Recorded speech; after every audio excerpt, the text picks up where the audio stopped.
What it do, y'all? We back with another episode of Wrestling with Exotics, and today we're gonna be talking about All In. Let's get right to it, man. What'd you think about this pay-per-view? This pay-per-view was a smash hit. Strong 9 out of 10 for me. The pacing was incredible. The matches all lived up to what they needed to, and I feel like 81,000 in attendance, and don't forget that 35 extra. They really made this a spectacle. They made this a real enticing moment for everyone felt like they need to be a part of. Even I seen today as I was going through my feed, I'm seeing people say that if they're not paying attention closely, they felt like they were watching WrestleMania because they're not used to a stadium type product being produced that's not in a WWE entity. And I feel like even that in itself is a success. But to start off the show, we had a great way to start off by having Better Than You Baby take on Aussie Open. And what do you think about that first match? I want to say real briefly, overall, I thought it was a decent pay-per-view as well. I would say solid 8 out of 10. What would have made it better is if some of the outcomes made a little bit more sense. But, other than that, I enjoyed the pay-per-views. And as far as the first match goes, I thought Adam Cole and MJF winning this match was definitely needed for the fans, but overall, I don't think that they needed it for themselves career-wise. I think these are championships that they could have lived without, but I understand that Adam Cole never had this before, and it was something that he wanted, and blah, blah, but I don't think that they needed to do the Aussie Open like that. I thought that they were good, legible champs for Ring of Honor, and they was doing their thing, holding it down for them. So I don't know. At the end, I don't really think that MJF and Adam Cole deserved this, but it was cool just to see the crowd reaction and whatnot. And it was also something that we didn't expect. We were expecting the Aussie Open to come out here and win. Yeah. But AEW gave us something different, so I thought that was cool for them. Speaking of different, I like that we had the wrong outcome when it comes to that, because I feel like all too often we watch these pay-per-views already knowing what's going to happen and how it's going to play out, and that's one thing AEW's brought back, the mystique to how they will play out in certain events with the matches and the people involved. I thought it was great that Max actually got to hit the kangaroo kick. Seeing him do that move only shows me that he can get over anything, and he can give you a teaser to something that you think it's one thing, but it's really the other, because people were thinking that it was going to be a low kick to the shins, and really he popped up, kicked both of those men who were well over 6'3" in their chest, and not only that, he landed on his back and kicked right up after, and he sent an electric wave through the crowd. Like, the crowd was really into that moment after that. Facts. One thing I do definitely disagree on is them using that double clothesline as their finisher to win these matches. I think that's completely disrespectful to these championships, and not only that, the former champions. Because, come on, bro, a double clothesline. I get that it's Adam Cole and MJF doing it, but it's a double clothesline. I always say, those type of moves should be like a signature move leading up to the finisher, the big move. So, I don't know. I don't really like it. I can agree with you from a realistic standpoint, but when I know with them it's some entertainment, some funny shit going on because they're so technically sound. So I kind of enjoy the double clothesline, the fact that they're able to get that over from like a tennis perspective, because they're not doing that out of wrestling perspective. They're doing that straight for entertainment purposes, because we've seen much sillier moves like the fucking Cobra get over. So they're just like, nigga, we're way better than Santino. We can do this. Yeah. You know what I mean? But it was perfect, and I think that was a perfect way to encapsulate and start off the vibe of this pay-per-view, because that shows selflessness in the champion, that being MJF, who's always known about being a main eventer and never caring about what's going on in the pre-show and stuff like that. Starts off the pre-show and then wins on it, so it got everybody in tune, like what's going to happen next. We were locked in from 9 a.m. up until 2 when the pay-per-view ended. The next match I want to talk about is Hook getting his rematch against Jungle Boy Jack Perry.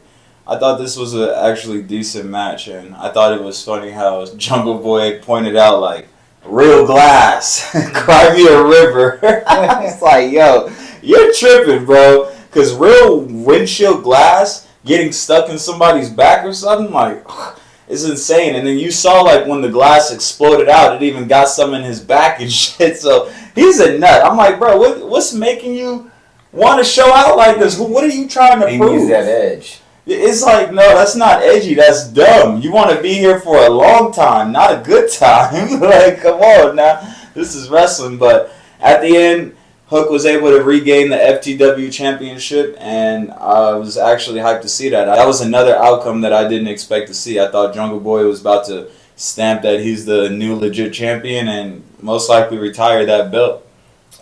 Honestly, man, that match was great, and it did everything it needed to. Because oftentimes in these rematches, it's overplayed or played out. But I actually enjoyed this one better than the first one. Like Jack Perry's entrance with the limo and all. Actually, I want to go back to what you referred to. I actually find it quite funny that he was beefing with CM Punk because of this, and now they're having a whole altercation after that. CM Punk ended up choking that pussy nigga out. Choking him out, and then going back onto going on to facing Samoa Joe after that. But I just think it's funny because I wonder if this is even like a low key with CM Punk. Now I'm trying to feel like, is this a shoot? Is this like a war? Because low key, are you trying to give Jack Perry that edge?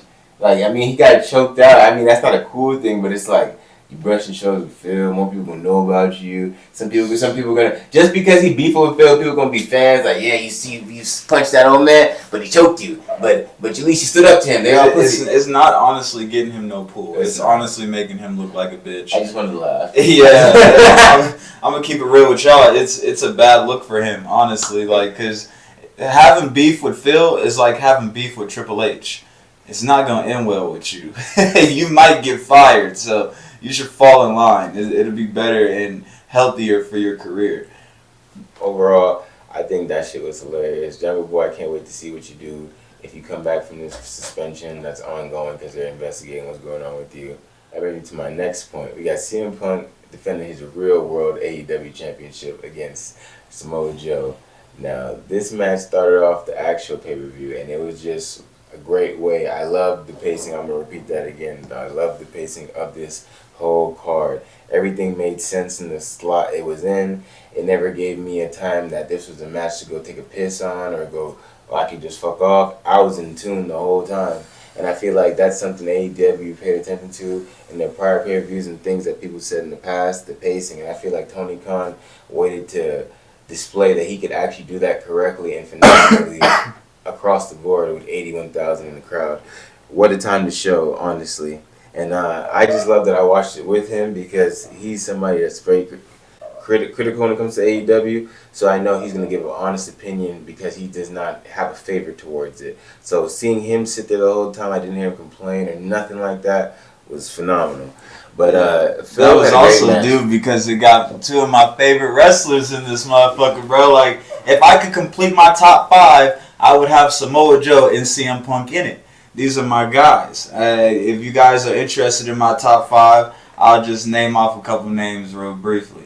I got John Cena, CM Punk, Orange Cassidy, Samoa Joe, and then that 5th one, I'm giving it to Ricochet.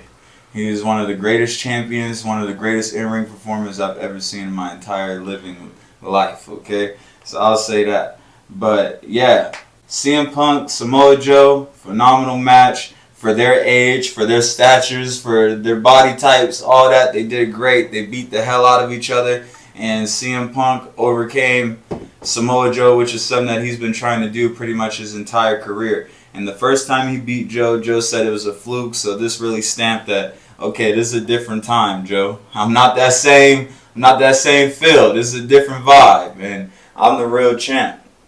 And speaking of real champ, that's exactly what CM Punk is right now, the real AEW champ, and I'm rocking with it, man. I really want him to retire that belt and then come back with an entirely new belt, and then he be the rightful champion on AEW Collision. I think that's what that show deserves, and he's already pretty much doing it. I just rather have him have his own form of the belt. He wants some legitimacy because he's a fake champ. But it's CM Punk, so he's the real champ. But overall, he ain't never lost it. Don't y'all forget that. He lost it when he was stripped. He knows that. Stripped. Being stripped is different than losing. He didn't lose it in a match to none of these pussy niggas in the back. So therefore, he still is champ, technically. We'll see. Ricky beat him twice. I think Ricky's the champ. Yep, and then when it actually came down to it, what happened? Right, Ricky lost. Okay, so let's go ahead and move on. Ricky. Right, pussy nigga. I just love it because I don't give a fuck about Ricky Starks. He ain't no more prospect of mine. That nigga were. Ricky Starks is one of my dogs, bro. But when it come to Phil, you gotta take a back seat. Yeah. Overall, this match was dope just to see Phil finish the match off with a Pepsi plunge. He hasn't really done that since his Ring of Honor days, and I think that was just a great highlight and throwback because he would have loved to be able to hit that move on Joe in 2003 when they first locked up. But, you know, he moved out the way. Better late than never, as they say. That brings me to our next competition we got going on. This stellar 6-man tag. We have a Bullet Club Gold with Takeshita taking on Kenny Omega, Hangman Page, and Kota Abushi. This match was phenomenal. What do you think about it, franchise, Jerry? Man, I definitely wasn't expecting Takeshita to get the win, but it's great storytelling because it sets them up for All Out. But if I'm being real, I didn't want to even see this match to begin with. I knew that the Bullet Club was going to win, and I'm happy that they did because those are my guys, Definitely. and it's guns up. But at the same time, I just really wanted to see Kenny Omega go against Jay White. I thought that would have been a way better match for right now. And I don't think Kenny Omega can keep calling himself the god of wrestling when he done lost to Jay White on numerous occasions. So I thought that would have been way better for right now.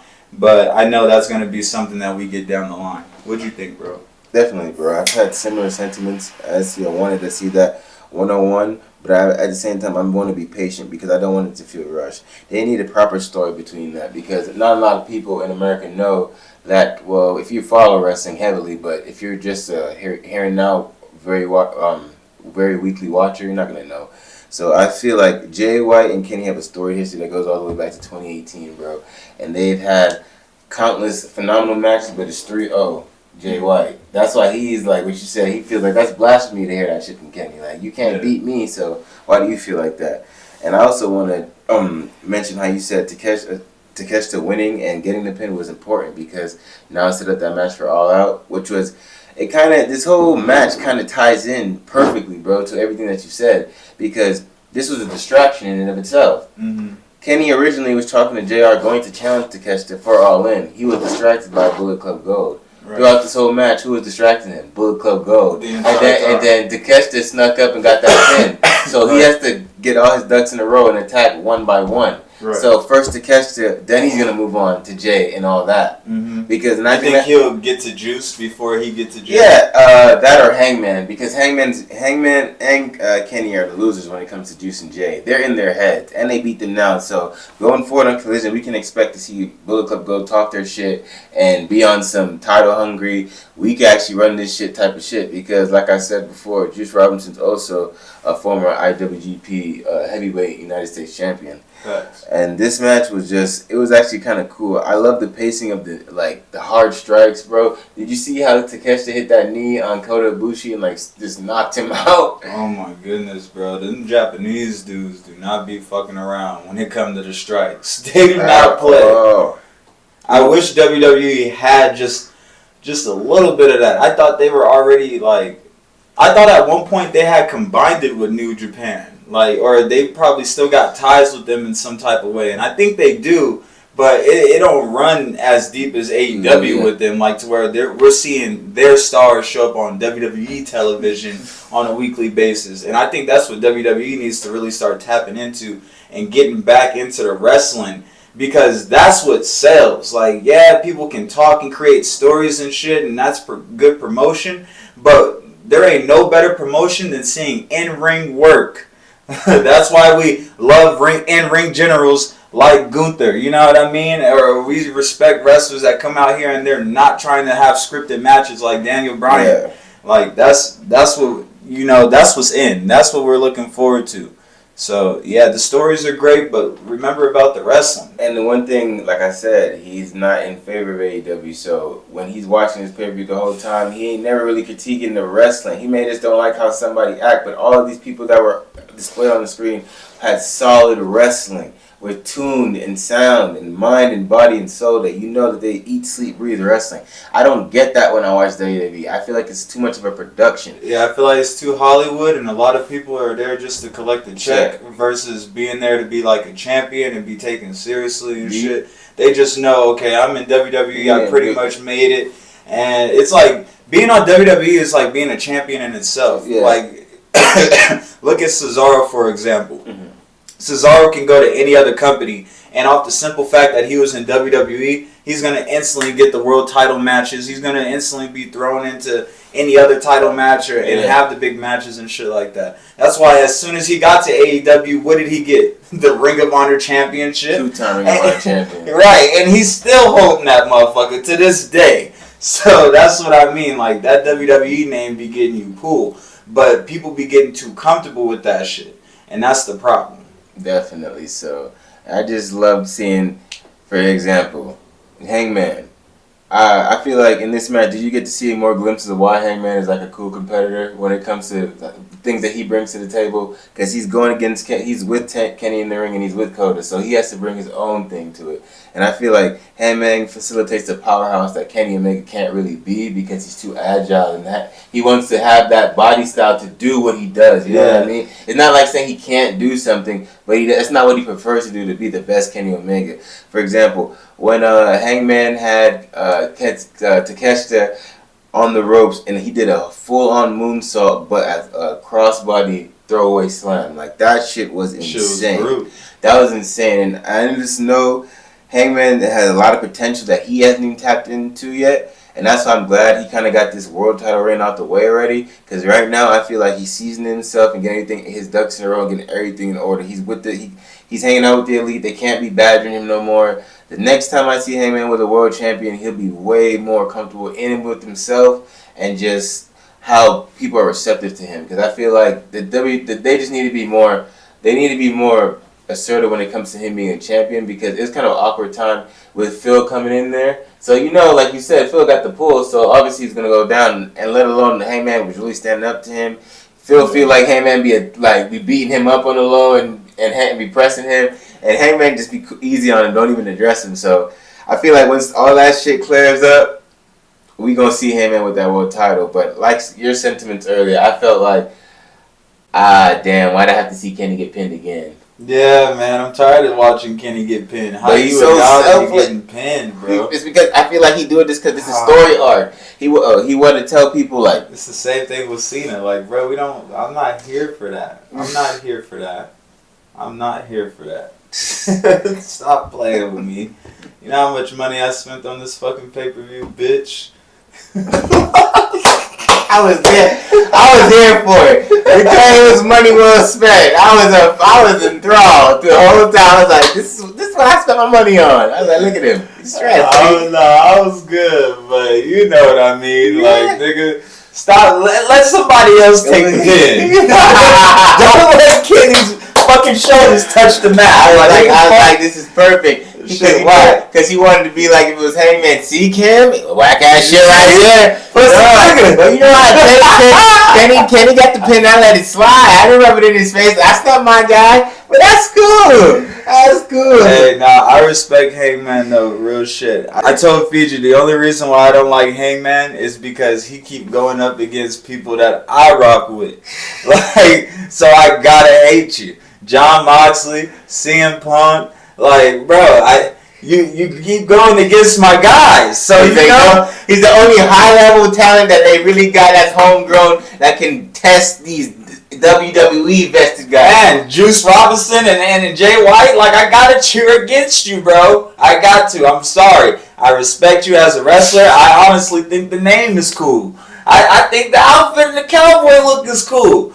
But at the same time, you're going against my guys. And those are the wrong guys! Definitely.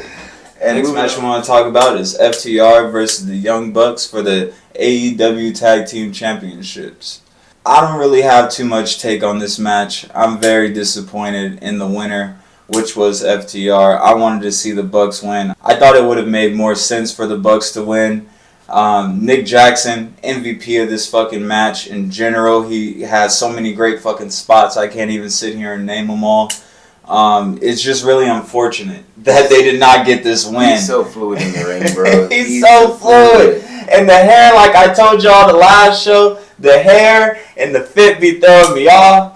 But he get in that ring and he just moves so fluidly. Like, okay. I swear Nick is black. Right? I thought Nick was black, bro. Like, I swear to God, him and Montez Ford could be cousins.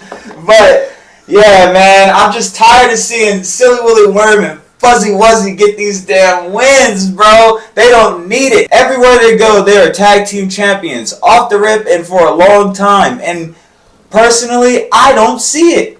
Why? It don't make sense. Why are people literally ruining their tag team divisions just to put them on top of it? Like, it don't make no fucking sense to me, bro. I don't like FTR. Y'all can call me a hater, whatever you want. I just don't like them. I respect them as wrestlers, but as a tag team, I'm just like, bro, like, this tag team is whack. There's just so many other better ones out there. But I mean, I have to say, I did gain a little bit more respect for them just simply off the way they won this match, off the defense. But it was like, oh, man, I hate when I'm right. I knew that shit was going on. I kind of, it just makes all the sense though, because I was also saying too, like, the Bucks flat out told them, you need this win, we don't, because we made this promotion off the strength of how much money these people knew we could make. So that kind of goes into what I'm saying though. Y'all needed this win because y'all is whack, and they want us to believe that y'all is it, but you not. You can't pull the wool over my eyes. I can see clearly. You can see clearly. I can see clearly. Okay. And the Bucks can too. That's why they said that. They're like, yeah, you need this shit. We damn near just tag team champions. Off the strip. Yeah, off the strip. We don't even need the belts. We're the highest paid ever. We pay you to be here so we can beat you or not beat you. Shit it on them. So it's just like, I feel like this is the culmination for FTR, because flat out, they want them to stay in AEW so they can keep milking them and keep making money off of their sales and whatnot. Even though that sounds bad, but that's really what that is, because they're businessmen at the end of the day, too. They're smart enough to know we don't need to go over 81,000. Just these people in here as alone is a championship winner as us, because they wouldn't be... FTR, could you start a promotion and get us to come wrestle there, let alone 81,000 people? He don't even want to watch you. Yeah, so it's just like, it wouldn't work out like that, you know what I mean? But I personally think this could have gone the other way, but it just needs to go this way for storytelling purposes. And I feel like the Bucks are going to take on a heel turn, and that's going to culminate with them getting championships and really having a reign of terror with the tag team division. Because one thing I know, a focused Nick and Matt as villainous, happy-go-lucky bad guys, no one can beat them because they'll do anything to win. I honestly want to see the House of Black, Brody and Buddy Matthews, go against FTR and take those belts off of them. That would be perfect transition. And then have Malachi Black come and show MJF who the real devil is and take that shit away from him. And then the House of Black back up with a dominant faction. And they put in more prestige on those championships. All three of them. Sounds good. He's a great fantasy player. Oh, yeah. I'm trying to get a job, bro. I'm trying to get a job. I'm trying to get a job, too. TNA, I remember Ring of Honor, Japan, WWE. Hey, call me. AEW. He didn't list y'all. I've been rocking with y'all from day one. I was going to get there. All AEW, y'all called me too. 203 or 4? We're at 3. 203 episodes. I'm there, locked in with you. You know what I'm saying? This is what it's about. Hey, contact me. Every one of my friends, I made them watch this shit. They can say that. I got numerous sources. This is what. Hey, I'm all in. So we all in. We trying to get a job. We gotta get a job, man. So tap in with us. We got booking on point for y'all. We know how to bring wrestlers back from the dead. My brain is Google. I know who won, lost. I'll never tell you the wrong shit. I swear. I got legible sources. But I think that's great what you said, though. I would love to see Malachi as a world champion in the future. I don't think MJF right now, because the way the momentum is going, he's checking. Well, it's got to build to that. And like I told you over text, though, MJF got 2 more title defenses, and I think it's up for him. What was my response to you over text? He said, let's just enjoy the moment. I don't know about that. What was the first part? That's all I don't know. I don't know about that, but let's just enjoy the moment. Sunglasses emoji. We ain't worried about that. That's cool and all. They said that 2 defenses ago. And this, but we'll get on to that later. We knew that this was going to be dragged out. We knew that. But it can't keep getting dragged out because you guys can't keep putting under all this good talent that's going through there. A lot of these niggas not about to keep taking that back seat to him when they know that they way better than him. That Adam Cole shit broke niggas' hearts. I know it did, and we will get to that shortly. Yeah, but it did not. Yeah, I know it. It didn't break my heart. Was yours broken? Oh yeah, baby. Ha ha! I love it. The demise. Following that tumultuous tag team championship match, we had the Stadium Stampede, and that was the team of the Blackpool Combat Club with the assist of Pride and Powerful Santana Ortiz taking on the Best Friend, Orange Cassidy, Chuck Taylor, Trent Beretta, along with Penta. And who am I missing, bro? I'm forgetting one more person. Oh, how could I forget him? Eddie Kingston, the craziest motherfucker in this whole thing, man. This match was phenomenal. I will say MVP, he's going to get into it more, Orange Cassidy. And I couldn't say it more profoundly that's what he was, because he was like the main character, because the way he was stabbed up and mauled, like that's my type of stabbing. I liked how he stabbed that man. Like my goodness. That was good. Pause. Like that was literally that's how you stab somebody. That was the most realistic I've ever seen John stab anybody. You don't size him up. He jabbed him. Wherever he caught him, he juked him. It was just the moment he stabbed the back of his head, whatever that, he caught like the corner too. So that's what I'm telling you. Like that knife, that fork, I should say, really got in there. I saw blood immediately start flowing, and I was like, "This is what I paid for." And the match it picked up from there. If you thought that was there, what else did you know from that match? This match was fucking hard as hell to watch. I ain't even gonna lie to y'all, man. Apple Jacks couldn't get consumed. I was eating my Apple Jacks trying to watch this match, and I was just sick to my stomach because I'm just watching Jon Moxley stab everyone in plain sight. He's opening up everybody all around the fucking ring. And he was doing all that crazy shit just to fucking lose. I was like, wow, this shit is crazy as hell, man. I've never seen a match like that. That was my first experience, and I thought it was awesome. It had all the right people in it. Best of all, my guy Orange Cassidy came up with the win. You gotta tip your cap to him because, like you said, bro, the way he got stabbed, that's how somebody get done up in prison or something. Like, that's what you do to somebody that you don't know, like, or something. Like, and he came back from that and wrestled an entire match after that and still won. Insane, bro. And that goes to show y'all why I come on this show and tell y'all that is my dog. I stand by Orange Cassidy. He's shitting on every main champion on every television show there is right now. Roman, the TNA champion, AEW champ. I don't condone that. You know, Ring of Honor. I don't care.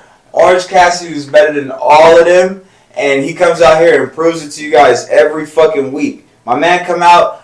The nigga might as well just wear tape for ring gear. He come out full body in tape and give you the most greatest credible matches that he can possibly provide. And they all have you like, wow, like every match, bro. Come out here with the hands in his pockets, kicking niggas with the shades on, and then make it do what it do. It's great. Every time I see Orange Cassidy, it just reminds me of why I watch AEW, because I wouldn't be able to get that type of character in WWE. He's pulled off to a perfect T with just how the little increments of his behavior that we are displayed. We always are clamoring for more, but that's never what we're gonna get, and that's the beauty in what Orange Cassidy does, you know. And I think him as a talent. It's just cool to see him back up in the ring what he's doing in the sports entertainment fashion. But I will say though, he took multiple stabbings. John wasn't the only one stabbing him. Ortiz stabbed the fuck out of him multiple times. Bro, he went through a prison shank. It was literally like with them forks as if his face was a bullseye. Like I want to know what his forehead looks like because it has to be a little bit charred and tender. Man. And I was sick. I was sick watching that. Yeah, he was sick watching that. I'm getting sick right now because of all the flashbacks. He survived that. I'm ready to move on to the next match. But we have to mention how he did this, bro. He finished the match off by duct taping his fist, dipping into a bowl of glass, making sure that he had his orange punch solidified, and he jawed Cesaro, which now, if in retrospect, he should be entitled to a Ring of Honor World Championship match because he pinned him clean 1, 2, 3, and that was just the perfect way to encapsulate what an MVP does. Because even though he was down and out, he came through it. He was really the main character of that match, and I feel like facts. And you alluded to Jon Moxley losing now. I feel like in the long run he's gonna win because he's coming for that international championship. That didn't sit right with him. Yeah, and that thought ain't sitting right with me. I really hope that Orange Cassidy punches that man's lights out and solidifies himself as the greatest champion of all time right now. We'll look forward to seeing that. Shit. Dean Ambrose beat Roman Reigns on a few occasions, right? Yeah. Oh, yeah. So this, I never yeah. said And I always like Dean. Orange Cassidy beat Jon Moxley already before. He just beat him again, so he low-key 2-0 against John. So, yeah, man, you know, he about to get that shit cracking. He got the real Superman punch, you know what I mean? So, that's my dog. We're going to see. Yes, sir. Good thing I don't like John. John's whatever. The next match is a women's fatal 4-way match for the AEW Women's Championship. And I'm most proud to say that Paige won this match. And this was a moment that about 10 years ago you thought you'd never see. You really thought you'd never see again. And sure enough, she finessed her way into this match and then finessed her a title. And by the way she won, I don't mind. It made sense. Toni Storm was already on bullshit. She finessed her, hit her with the spray paint, and then hit her finisher on her. It was perfect because Britt Baker was already distracted with Hiroshita. So yeah, everything just made sense. My only thing is I don't know how long she'll be able to hold this shit though.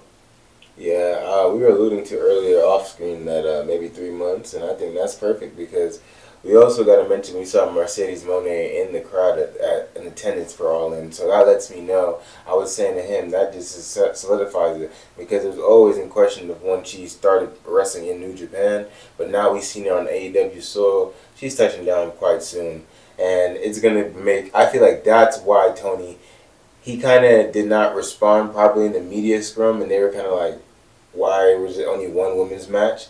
And it's because of this, because he's planning big things coming. He knows who he's talking to. He knows who's going to send a shot or send a spark. So he's going to have multiple stars on the roster that are going to demand him to make more matches and more stars out of that. Right. So and I feel like he's just evenly pacing it. And I love the fact that he announced that they're coming back next year for All In. So that even is going to make everybody in the back step up to be out there. You know what I mean? Facts, because you've seen how much pull they got. You've seen how many people showed up. Exactly. You know you want to be a part of that shit next year. Exactly, man. And I can't agree with you, boy. Saraya came out with her family. Came out to We Will Rock You by Queen. Like, you could just tell that was a coronation for great events to come. And it really was. And I feel like she did and need that moment because when she did come to the AEW roster, she did provide that spark. And we called her first match. One of our first episodes on this podcast. And it was a great match that she had, and we in that moment she didn't show a lot of ring rust, and I feel like the matches after that kind of exposed her a little bit. But that's all what I feel like maybe that's why she got this championship now because she's taken enough time to feel more comfortable, to be on screen more, and you've seen that the Outcasts have broken up pretty much officially. Yeah. So she's gonna be by herself. So that lets me know she finally said I'm good to go, and she said in that media scrum I'm 100% clear. The doctor said that. So I feel like they brought in Mercedes because she's the one initially who broke her neck. Mm-hmm. So they're going to tell that story for the AEW Women's Championship, and I feel like that's going to be something. Oh, yeah, it's going to be lit. It's going to be lit. You think Saraya will go over?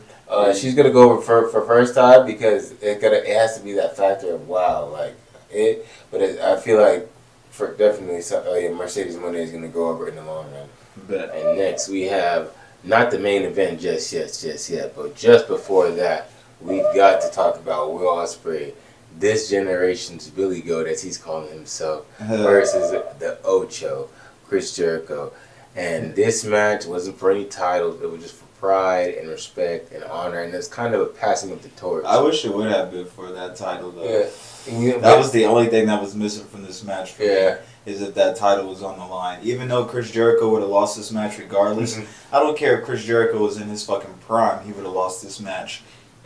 But that was the only thing missing from this match. That's the only thing that would have made this better. I can agree with you to an extent, but I know why they didn't do that. Because in this stage of Chris Jericho's career, he can't be ushered in title shots. If it was a scrappy younger person and he just beat Will Ospreay up, or Will just jumped him, maybe that makes a little more sense. So I could get a rub off of you and I can move up in your spot. But Chris Jericho looking like that looks like he's cherry picking. Like you didn't even do anything. You've been losing. You got beat up by the Don Callis family. Now you getting championship matches from Will. No, you're a charity case at this point, you know what I mean? Yeah, I see that. Yeah, so like at the same time, it's the Ocho. You gotta give him one. You gotta give him a title match, bro. But I feel it's all in, just to throw that little extra on it. Like I said, no way, shape, or form could Chris Jericho beat Will Ospreay in any kind of match, even if he cheated or used fireballs. Because he did try to cheat with Sammy, and it still wasn't. It didn't work. It didn't work. So that's what I'm saying. That's the only thing that would have spiced this shit up, just to add a little bit extra attention to it. Like, oh shit, they're actually going for something bigger than this, or just bigger than some little bullshit. I will say this though. I look forward to seeing what's going on with Will Ospreay, because he mentioned in the last Dynamite that his contract is up in 6 months, and I know he did that because he wants everyone to throw the bag. But I'm almost positive he wouldn't have said that blatantly on the AEW television if he's not going to be coming to there. And I know that for a fact because he does not want to work with WWE, because that would require him to live in the States, and he's not trying to do that.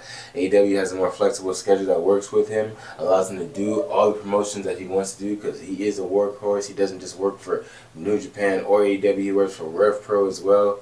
So that's 3 promotions in one superstar. WWE need to turn up all of their divisions, bro. That UK and the Japan divisions, because they got them. But if they made it to where it's a spectacle like New Japan, or start having their stars show up on there, culture, bro. They need to change the entire NXT culture. It can't be like a development vibe anymore. You guys can still use development wrestlers and usher them in through there, but at the same time, you got to have some real legible main event wrestlers on there from other companies, from other brands. That's how you amp this shit up a little bit, because that's exactly what AEW's been doing. They're connected to 3 other companies, so they have to put on these kind of matches, bro. WWE doesn't want to do that. They want to stay to themselves, and I'm okay with that. WWE I want them to expand, and I wouldn't also mind them, since they just merged with UFC, bring some UFC fighters on there, and let's really have them MMA matches on there and all type of shit. Let's get that shit cracking. Yeah, let's get it. We can get some storylines, get these UFC fighters talking and shit correctly. Because sometimes them niggas get mad at they shit. They're awkward. They're awkward. They get awkward, or they get I don't want to give them a life, Mike. No way, shape, or form. Because just the mere fact that they know they can break your arm, they'll tell you what they can put in you and do all kind of shit. I don't want to hear that. And certain wrestlers don't even. Fuzzy Wuzzy Bear is a rare exception. Most wrestlers they get mad, and they can't talk right. They shut up, go get a weapon. I don't want someone to just think he could back up anything, so he gonna say anything. I'm cool to a certain degree. Only they gotta be legible. Like I said, bro, WWE would teach them how to talk, so that way they won't say that type of shit. You see Ronda fumble, and she's been taught. Her first run talking was immaculate. This second run, she's only been wrestling for 3 to 5 years, bro. Bro. I've said her first one was a prodigy. It was perfect. Everything on the mic was perfect. This second one that she just came off of, she was shaky on that bitch. Had a lot of times we were like, "What the fuck are you saying? Like, just beat her up. Just break that arm. Just." You know that. I enjoyed everything. I'm glad. Everything you said, Ron, I'm glad you enjoyed. Last but not least, we got our main event, Adam Cole versus MJF for the AEW Championship. Notice how I didn't say real. It's just the regular AEW Championship. But anyway, unfortunately, I was right, y'all. And MJF had won this match, and clean, I might add. But it was just some bullshit if we being for real, man. No, Roderick Strong should have kept his dirty ass in the back. He really ruined this shit for Adam Cole because Adam Cole could have just beat him clean or just could have did his cheating antics and it would have worked out better. But then you had Roderick Strong's thirsty ass up there on the ring ropes. I'm your best friend. Get your big horny ass out of here, dog. What you on? Like, you ruining the match, bro. And sure enough, he distracted Adam Cole and got Adam Cole rolled up.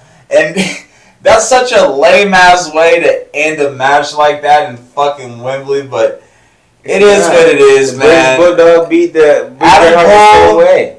This is not going to be Adam Cole's last run for this, so I know the next time Adam Cole faces MJF or whoever's the AEW champion at that time, he will definitely go over. He has to. They can't keep doing this to him. That's They can't keep doing this. That's what you sound like. I love this. Max, you did it. You proved the haters wrong. When they talk shit, say you can only win when you cheat. You run from phase. You didn't run at all. This was a stand-up phase. This is, if anything, Adam Cole from the beginning of the match was trying to cheat the whole time. Max showed he don't need to cheat. He hit a clean-ass dive to the feet, might I add. Didn't he? Whoa, he did it. Did he leave his feet? Did MJF do a dive, bro? A clean dive, might I add? He swears he can't dive. The nigga can dive. He just like to mess around. It's for all the people that say he can't do it. Just like, remember you were saying he can't do what Adam Cole does? He can do everything. This nigga took a brain buster on the steps and recovered. Adam Cole was trying to kill him. And like I said, Max won that shit clean. If you are a Max doubter or MJF non-supporter, you have to leave that match looking at that like he showed me within 15 to 20 minutes, however long the match was, like I didn't know he had that in him to do what I always say he can't do. And he's always showing us that. That's something why he is one of my favorite wrestlers. That's why I really truly believe he is a generational talent. This shirt, a lot of people getting this shirt and having that as just a name. I don't give a fuck if it has a pattern in that. That is a bold statement. That is something. That is something that you have to really know you can back up, because you will fizzle out easily having a something like that as a T-shirt. And that's not something that's a catchphrase anymore. He showed 81,000 people, I am that. He said, he called the shot. He said, if I win this match, John Cena, Undertaker, Rock, Hulk Hogan, all the greats that men invented high attendance record like pay-per-views and matches in this industry. And it couldn't have happened to someone that actually loves wrestling, cares about this shit.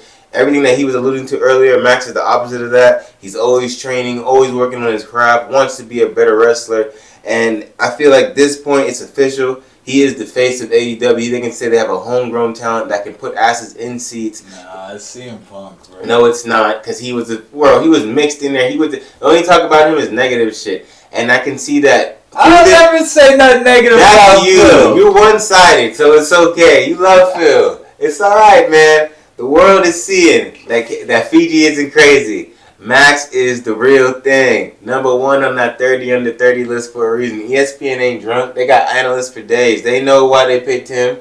Come on, man. But I love to see this, and I can't wait to see Max continue on this momentum, because I feel like it's only up from here. Because if he hasn't changed not one thing in his gimmick at all, and he's getting the fans to cheer for him, this is something new to the wrestling aspect as well, because there's not a solidified face change with him. He didn't have a signified moment. He's doing all the same antics, and he's just making everybody love him for what he is. And I think that is something that's going to be studied from time to come, especially with his peers around him that are like watching him have the success of being this asshole that they think he is. You know what I mean? I feel like he makes a lot of believers out of people, and that's something that a wrestler's supposed to do, because you're not supposed to come in there and right away be like, I fuck with this guy, or he's good. You're supposed to talk shit. You're supposed to be like, damn, I didn't think he was going to do that. And I feel like he's done that a lot of times. We appreciate everybody out there watching with us. Again, it's your boy, the franchise kid, franchise Jerry, and I got my dog with me. Think I need a Fiji water. You know what it is, man. And you guys have been watching Wrestling with Exotics.